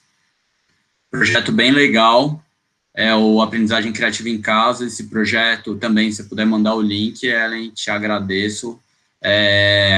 O Aprendizagem Criativa em Casa, que ele foi desenvolvido, a gente desenvolveu essas atividades para a pandemia, mas ele vai continuar, porque são atividades que você consegue de aprendizagem criativa, que você pode fazer em casa, que os professores podem se inspirar, e não só reproduzi-las, mas mais do que reproduzi-las, que elas sirvam para que os próprios professores busquem só soluções e trabalhem com seus estudantes. São todas atividades que a gente procura privilegiar o fazer, poucos recursos disponíveis, o que as pessoas têm em casa, enfim, o site ficou bem bonitinho. E ele está passando por várias atualizações. Até o final do ano, nós vamos ter mais projetos lá de ideias para quem quiser tentar, começar a fazer com as crianças em casa. Enfim, é uma forma que você quer começar a brincar com a aprendizagem criativa, vai lá na aprendizagem criativa em casa. Tem o livro do Mitchell também, Jardim da Infância para a Vida Toda, para quem quiser se aprofundar um pouco mais nessa ideia da aprendizagem criativa, está disponível online, na Amazon e algumas outras livrarias online. Tem o Scratch Day. O Scratch Day são eventos nos quais a gente procura brincar com o Scratch. E o que é o Scratch? Eu vou até dar um ESC aqui para entrar rapidinho no Scratch, porque eu acho que muita gente pode não saber o que é o Scratch. Então, o Scratch é uma ferramenta que foi criada para que os jovens e crianças e quem não sabe programar pudesse se expressar pela tecnologia. Só que, de quebra, quando você se expressa pela tecnologia, você acaba aprendendo a programar um pouquinho pelo Scratch. Mas você se expressa como? Fazendo animações, fazendo jogos. E tem muito professor que aproveita isso para o currículo, né? Então, por exemplo, se eu venho aqui, procuro projetos de matemática, você consegue achar aqui diferentes projetos de matemática que foram criados para os alunos ou pelos os alunos, o que é mais interessante. E o Scratch, ele traz conceitos super interessantes de aprendizagem criativa. Primeiro que você pode criar um projeto do que for, né? Então, do que for já é algo que é significativo para você. Além disso, né, se você olhar o interior do Scratch, você vai ver que você pode pegar, você vê os blocos, vê a programação que o pessoal fez, e às vezes, programações super simples aqui, né? Então, a ideia é que qualquer um mesmo possa programar. Voltar. E então você pode fazer projetos que são significativos para você, e você pode trocar blocos, acessar os blocos de qualquer um dos 35 milhões de projetos que existem no mundo. No Brasil, a gente representa o Scratch por ele ser uma ferramenta de aprendizagem criativa, a Rebac representa, e a gente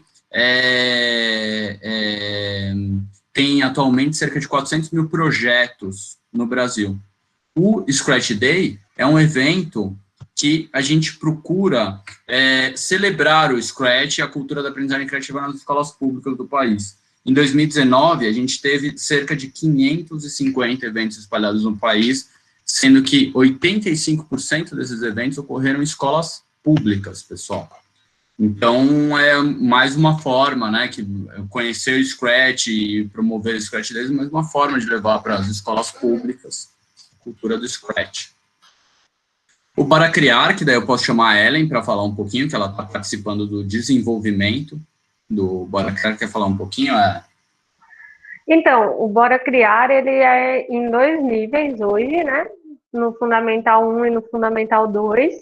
E aí a Tatá, ela e juntamente com o Edu são responsáveis por fazer os vídeos, bolar tanta atividade para os professores quanto para os alunos desenvolverem. E nós estamos ampliando esses projetos, né, para os cadernos de educação, que eu não posso falar muito por enquanto. Uhum. Tem uma parte em desenvolvimento, né, do Bora Criar, mas o que é interessante é você ver, projetos de jornalismo, de novo, nos quais você pode integrar a língua portuguesa. E eu já mostrei projetos de fotografia, e projetos de culinária, projetos de tecnologia, programação com Scratch, enfim. O que une tudo isso? Fábrica de brinquedos. Fábrica de brinquedos. Tem um pouquinho de cada coisa. O que une tudo isso é a abordagem mesmo, né? Tem uma abordagem por trás, né? Não, né? Embora a gente trabalhe diferentes conteúdos e a gente consiga conectar com o currículo, tem uma abordagem atrás que conecta tudo isso, que é a da aprendizagem criativa, dos 4 Ps, da espiral e alguns outros conceitos importantes que norteiam as práticas que são desenvolvidas Brasil afora pelos educadores. As rodas de conversa como essa também acontecem Brasil afora. Elas aconteciam presencialmente antes, e a gente começou a fazer junto dos núcleos da Rede Brasileira de Aprendizagem Criativa. Então, a gente está numa roda de conversa, inaugurando o núcleo do Mato Grosso do Sul, mas outras rodas, hoje é a 4ª roda que tem espalhada pelo país. Antes eu estava em outras 3 rodas, uma da turma do Recife, outra do pessoal de Minas Gerais, da região de Vertente, e a outra do pessoal de Curitiba. 3 rodas maravilhosas, o pessoal também, turma, se unindo, querendo ver projetos inspiradores e da onde saem, né, ações que impactam a educação do nosso país. Muito bacana, esse aprendizado em pares, a roda é um momento, né, de aprendizado em pares. A gente aqui, a gente está aprendendo juntos. Os festivais de invenção e criatividade, que eu estava falando para vocês, então são grandes feiras mão na massa, às vezes com mais do que 50 projetos expostos, mais de 2.000 pessoas que passam por lá, estudantes, professores, e também um momento intenso de colocar a mão na massa e de trocar. A gente teve 16 festivais de invenção e criatividade espalhados pelo país no ano passado, com mais do que 20 mil educadores participando deles.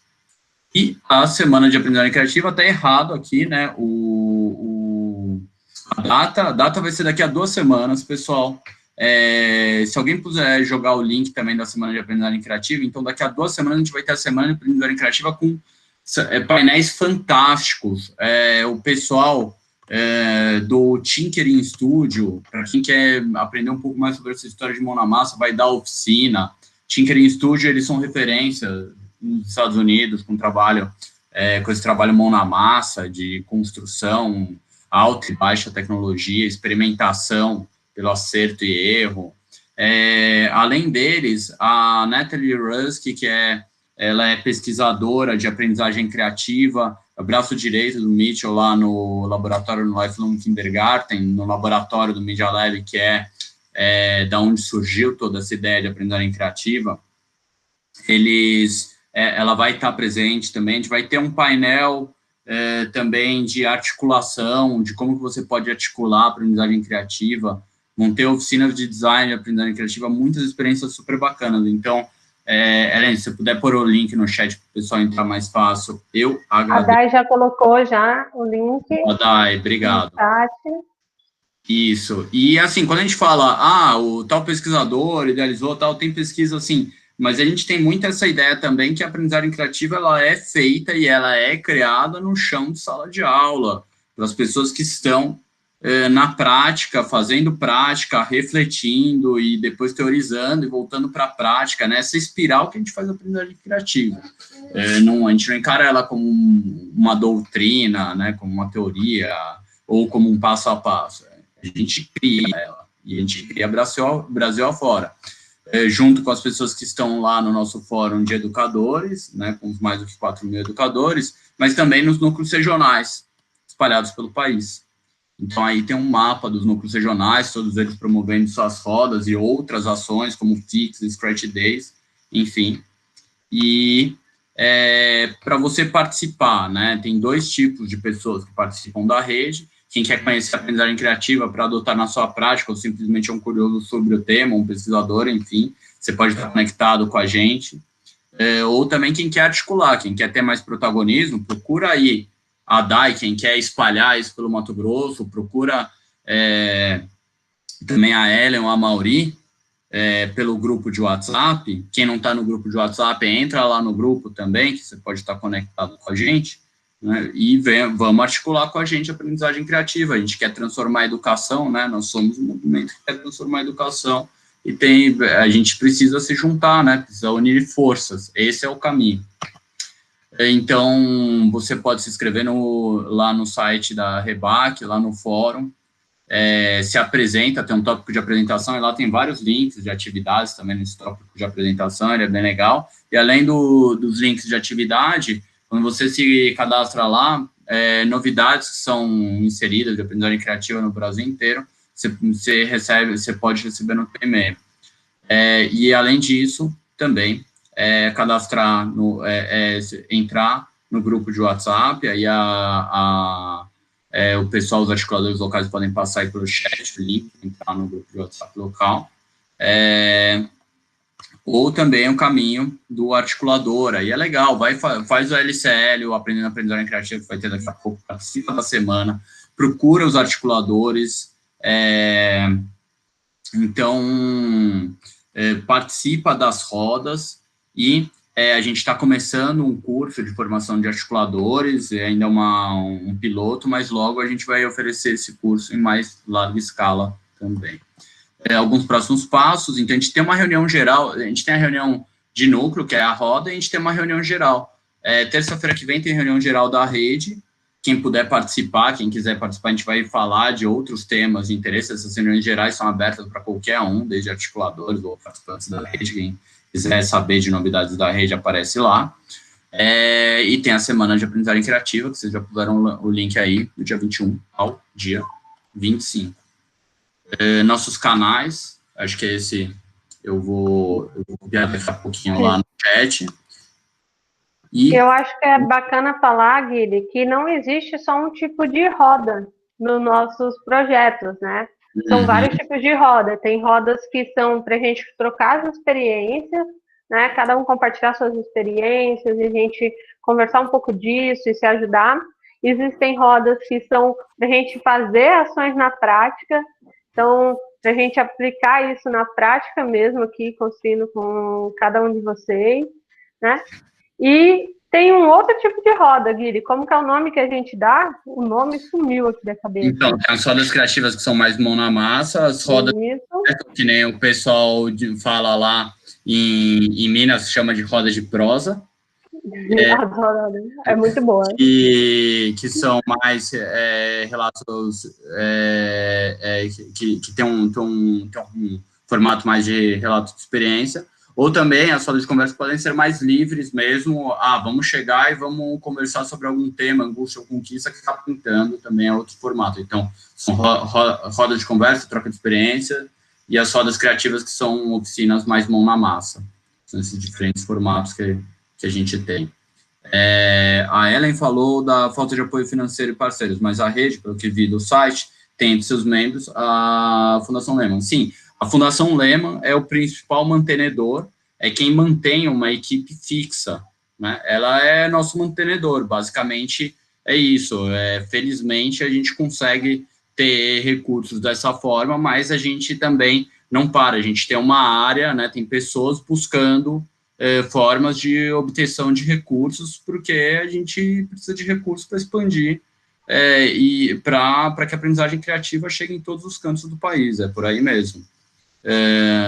O que mais? Tem mais perguntas aqui no chat, o pessoal querendo participar da formação, do LCL.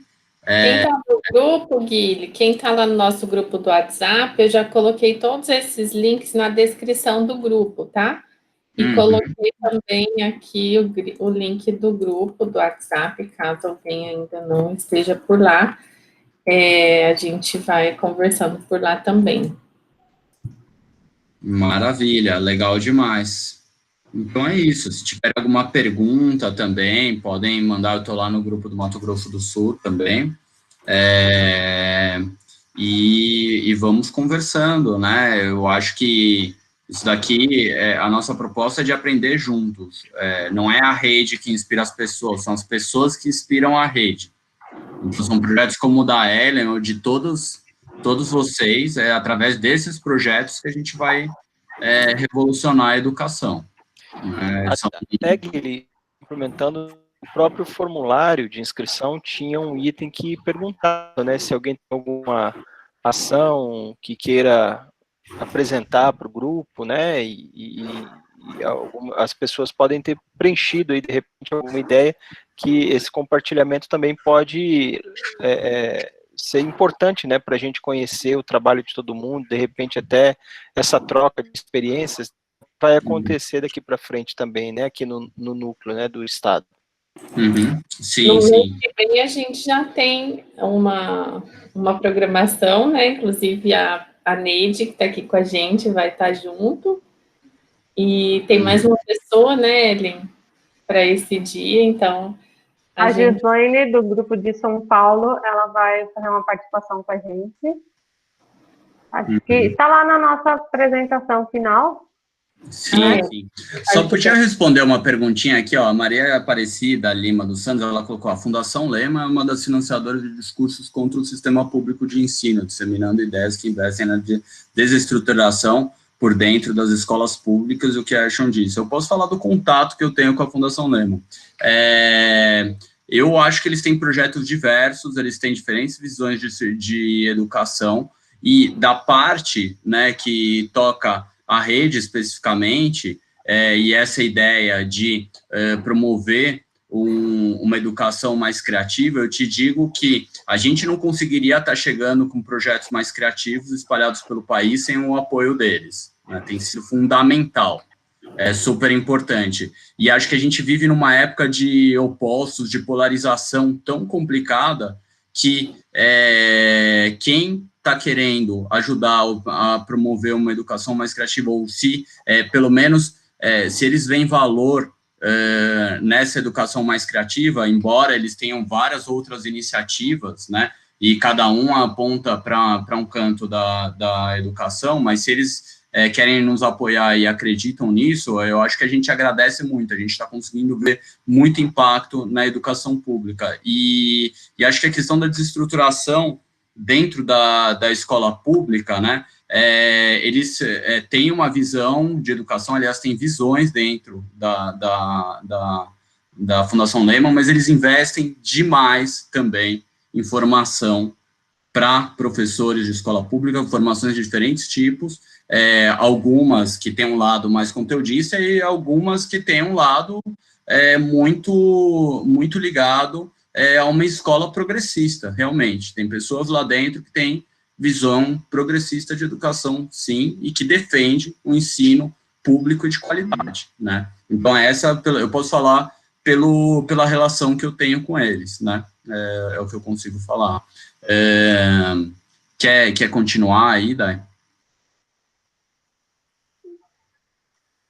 Tem uma pergunta aqui da professora Carline sobre projetos de educação profissional. Uhum. Sobre a Carline, deixa eu ver aqui. O pessoal falando que o Lehman financiou o Trump, não conseguiu falar, mas é a professora Carline. Vocês têm algum projeto na educação profissional? Tem gente que trabalha junto do CIEF, sim, né? E acho que isso é importante. A educação profissional também, alguns caminhos para transformar a educação profissional e sair do tradicionalismo, né? Passa pela aprendizagem criativa também. Então, na turma, o pessoal mais conectado com os institutos federais desenvolve alguns projetos, tem o pessoal no IF do Rio Grande do Norte também, né, que desenvolve esses projetos. Então, são pessoas que podem ajudar também. Eu gostaria de dar uma palavrinha. Eu acho assim, hoje, a educação pública, ela passa por vários processos de desmonte. Até mesmo dentro de nós, sabe? Eu sou apaixonada pela escola pública e eu invisto muito de mim e do meu financeiro pessoal também nisso, sabe? Porque eu acredito muito naqueles alunos. Eu vejo potencial neles que eles não veem. Infelizmente, existem vários tipos de instituição, de várias formas. Hoje, o que eu vejo, assim, da colaboração que a rede tem com a Fundação Lehman é mais uma parceria no sentido de promover o desafio de aprendizagem criativa, que permite a gente pegar professores que já estão fazendo diferença no Brasil e falar para eles, olha, tá aqui, eu tô te dando suporte para você continuar e para você crescer mais e atingir muito mais pessoas com isso. Então, hoje, dentro da ligação da Fundação Lehman com a rede, é mais nesse setor, sabe? E eu acho que existe hoje um processo muito grande de desvalorização da escola pública. Eu me pergunto muito para os pais, quando eu ouço pais falando assim, na escola pública eles não aparecem nas reuniões, nas escolas privadas eles cobram. E se todo mundo cobrasse da mesma forma, porque a gente está pagando, sabe, de todas as maneiras, talvez a gente não teria essa grande desvalorização. Tem muitas coisas que deixam a gente inquieto, insatisfeito, tanto de governo quanto de outras coisas. Mas se a gente for parar para só fazer as coisas quando um governo diz que é assim ou não, a gente nunca vai conseguir fazer. Sabe aquela história do não? O não a gente já tem para tudo já. A gente já tem o aluno que chega com fome dentro da sala de aula, a gente tem o aluno que não tem nada, que ele não tem suporte nenhum, que ele não tem ninguém nem para dar um apoio para ele de bom dia, vai dar certo, você consegue. Então a gente já tem um não de tantas coisas que eu acho que a gente tem que olhar desses nãos, quais os sim que a gente pode transformar, sabe? E é difícil, é meio ingrato esse processo e às vezes causa muita angústia na gente, mas eu acho que como professores, como educadores, se a gente puder salvar um aluno desse processo, a gente fez muito. Eu queria mostrar Viu, Ellen? Só antes de você só complementar rapidinho, eu conheço o trabalho da professora Maria Lima, eu tive a oportunidade de visitar uma escola junto com ela, onde ela desenvolve um trabalho fantástico, tá? Inclusive, mandar novamente um abraço para ela e obrigado por estar conosco. Eu vou fazer uma pequena analogia aqui, tá, Guilherme, Anne, vamos supor, né, que a gente realmente enxergue talvez a Fundação Lehman, né, dessa forma, e a gente acaba hoje em dia, como disse o Guilherme, a gente às vezes acaba politizando tudo que a gente se envolve de alguma forma. Mas vamos supor que essa seja a visão a ser adotada, Então, nós podemos, por exemplo, talvez atuar como Robin Hoods da educação, né? Então vamos lá, vamos tirar dos ricos e levar para os pobres, como contexto. Mas na verdade eu acho que no final das contas, a atuação dos educadores acaba sendo sempre positiva, não importa de que forma seja. E se a gente tem a parceria, e eu tive a oportunidade, né, de ter um pouco de contato com a Fundação Lehman, porque a minha área de formação é a computação, assim como de alguns colegas que estão aqui, né, na sala, como a Stacy, que inclusive é minha aluna de mestrado, trabalhou comigo numa oficina de Scratch que a gente viajou o estado inteiro. A Miriam é outra que trabalha com Scratch também, né, e tanta gente aí. E assim, a Fundação Lehman, ela acaba tendo, né, incentivando algumas dessas ações. Então, na pior das hipóteses, eu prefiro estar sempre atuando, né, em prol da educação, da difusão de coisas que são positivas e são boas, e preferencialmente, obviamente, a gente sempre atuando junto à educação pública, mas não vejo problema em também auxiliarmos as escolas, né, em outros setores privados, mas eu acho que tudo no final das contas é para a gente tentar mudar, talvez criar uma nova perspectiva do processo de formação, do processo educacional, né? Então, realmente eu ressalto a importância do trabalho da professora Maria Lima e eu peço a ela que, por favor, não desista de estar conosco por causa da Fundação Lehman, porque eu acho que esse, digamos, algo que faz parte de todo o contexto que a gente vivencia, na nossa vida, né? A gente está a todo momento entrando nessa dicotomia, nesse conflito constante, né?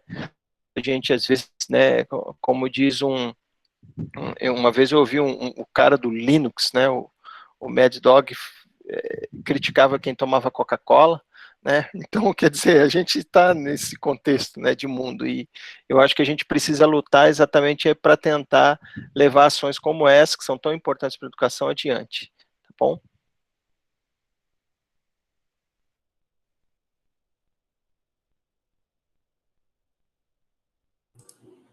Então, bora lá. Ellen, você quer apresentar seu vídeo? Eu só queria falar uma coisinha rapidinho sobre isso. É que eles defendem o pensamento supremacista branco, assim. Aí eu posso falar sobre isso. Se alguma grana que saiu lá do Jorge Paulo Lemann chegou no Trump, eu não sei dizer. Eu sei dizer que pela Fundação Lemann isso definitivamente aconteceu. Isso eu posso garantir, tá? E eu posso dizer que a Fundação Lemann não é trumpista. Pelo contrário, tá? O pessoal arrepia lá. Ou, no mínimo, 99% do pessoal que está lá arrepia de pensar, né, no Trump. E, olha, eu vou falar isso, eu ando evitando muito, é super difícil, né, a gente tratar desses assuntos, né, em épocas tão polarizadas. E acho que a crítica também é super importante, esses levantamentos que estão sendo trazidos. Sim, a gente pensar, assim, quais são os prós e contras de ter o financiamento de pessoas que querem apoiar, né, a educação criativa, que vem um valor nisso, né, e a gente tá tentando fazer o melhor possível com esses recursos, e longe de pensar em qualquer discurso de desmonte da educação pública. Pelo contrário, aqui é para fortalecer a educação pública de qualidade. E, assim, a gente tem que tomar muito cuidado também no destruir, porque destruir é muito fácil, construir, a gente se juntar é muito difícil, né? A gente achar uma Ellen, sabe? Achar um parceiro da Ellen, achar outro professor, a gente conseguir juntar e bater pé e falar, não, a educação não pode mais ser assim, gente, né? Não é para o passado que a gente tem que ir, a educação tem que ser outra, a gente tem que ir para o futuro, e é um futuro humano, tá? Esse é outro ponto também. É um futuro que privilegia o ser humano, a expressão do ser humano, né? Criar é uma dimensão do ser, antes de tudo, sabe? Quem cria é um ser mais completo. Então, a gente vai por esse caminho, né? Mas, enfim, é uma conversa longa e acho que é importante também, acho que essas pontuações também, obrigado por trazer essas questões também. Antes de finalizar, eu só queria compartilhar um vídeo da fala de uma aluna. Toda vez que eu me sinto triste com relação a como está a educação, eu assisto esse vídeo e eu olho a carta dos alunos, e aquilo é o que me motiva a continuar tentando, mesmo diante de todos os contras. E eu quero compartilhar um pouquinho disso com vocês. Tá dando para ver a tela? Tudo certo. Então tá. Então eu vou compartilhar. Aí a professora falou assim, eu quero que vocês entreguem de cozinhar. Aí a professora falou assim, eu quero que vocês entreguem uma carta falando por que vocês querem participar da eletiva. Eu falei assim, putz, agora eu tô lascada, o que eu vou falar nessa carta? Eu sou uma pessoa que gosta de cozinhar, gente. Aí eu lembrei o porquê eu gosto de cozinhar. Quando eu cozinho, eu me sinto bem, porque quando a gente coloca a pressão na massa, parece que a gente alivia o peso que está no nosso corpo. E sempre foi uma coisa de família. Eu sempre gostei de cozinhar, da minha família, minha avó sempre me ensinou. E quando eu passei a carta para a professora Ellen, ela falou assim, não, você está na eletiva? Eu falei assim, agora chegou a hora de novas experiências. Muitas das pessoas que estão aqui hoje, eu não tinha muita convivência ou acesso. Algumas até não gostavam de mim.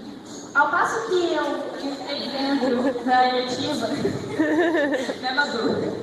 A gente começou a conviver uma com a outra e começamos a trabalhar em equipe. Esse trabalho em equipe, não posso falar que formou uma amizade, mas formou uma convivência. Uma convivência que hoje a gente pode dizer que é respeito. E todo dia, quando eu chegava em casa, eu chegava muito cansada. E às vezes não tinha janta. Aí a minha mãe falou assim, olha, eu não vou fazer janta não, você se vira aí. Eu falei assim, tô cansada, vou dormir. Ontem, eu cheguei pra escola, estava cansada já tinha feito bastante coisa com o pessoal. E eu peguei e falei assim, mãe, eu vou... Ela falou assim, fazer o que no mercado? Aí, me dá um cartão, eu vou comprar uma carne que eu vou fazer uma panqueca pra gente jantar. Ela falou, ué, me dá em você e em mim. Aí eu falei assim, fazer uma janta pra gente, vamos comer uma janta decente. E no mesmo dia, eu tinha aprendido a fazer panqueca ontem, porque eu não sabia ainda.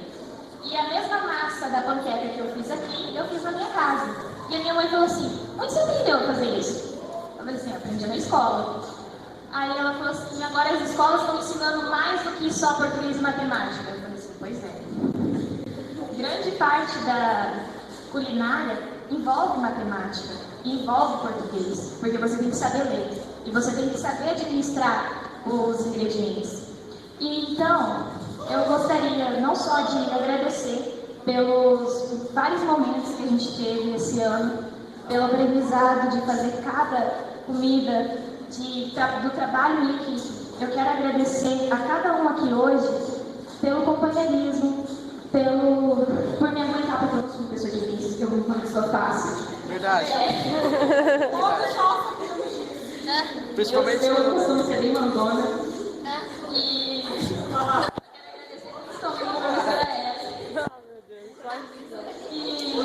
é uma pessoa maravilhosa que eu tive o prazer de conhecer esse ano, espero continuar no ano que vem. A senhora me ensinou muita coisa e continua me ensinando.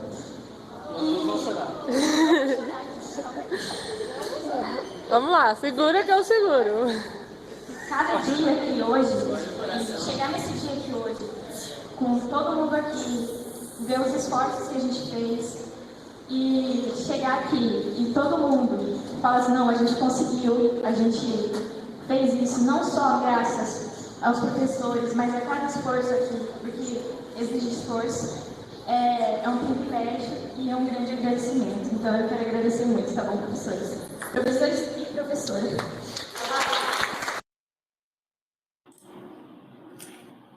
Vamos bater palma aqui também.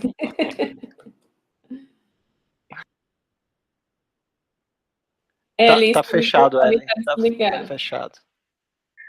Nossa, eu sempre me emociono quando eu vejo esse vídeo.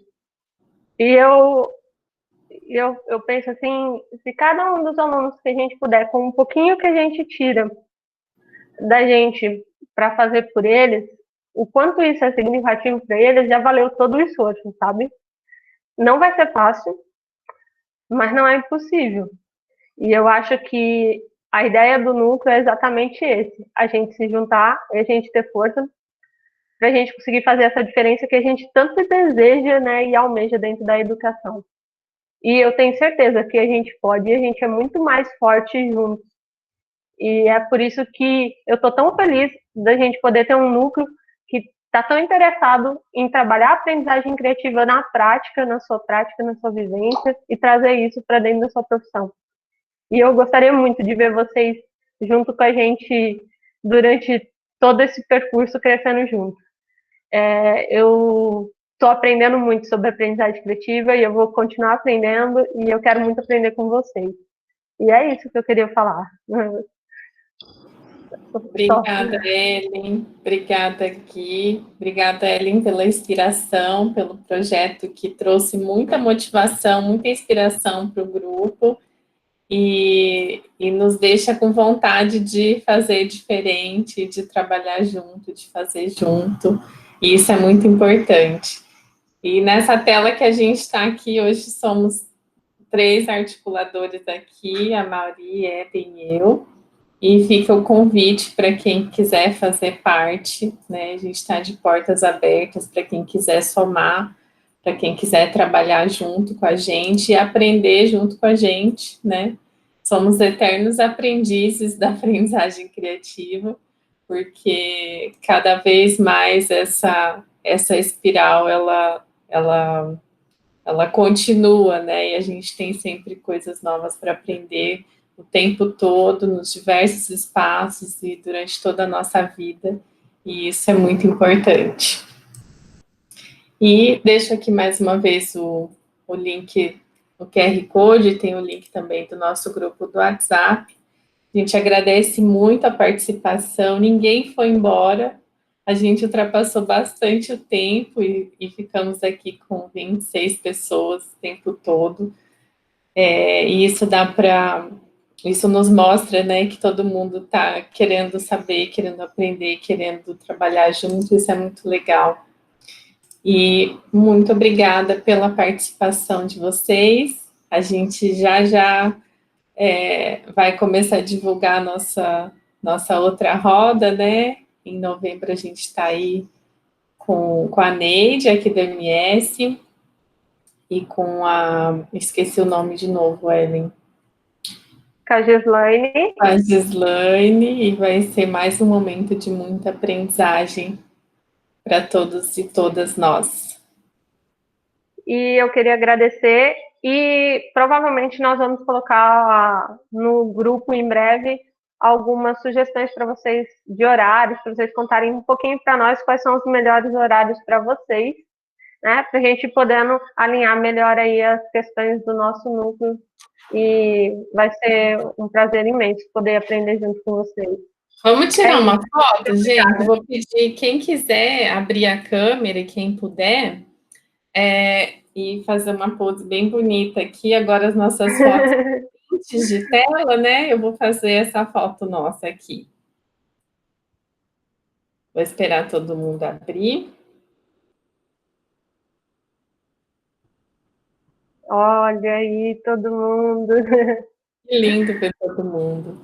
Sem problema, Maria. Tem as fotinhos de vocês também. Quem puder abrir, vou esperar mais um segundinho. O pessoal está abrindo. Tem gente que já está, tem gente que está no escuro, né? Porque acabou a luz aqui em Campo Grande. Aqui em casa acabou a luz, eu estou na casa da minha cunhada aqui, enchendo o saco dela para poder compartilhar com vocês.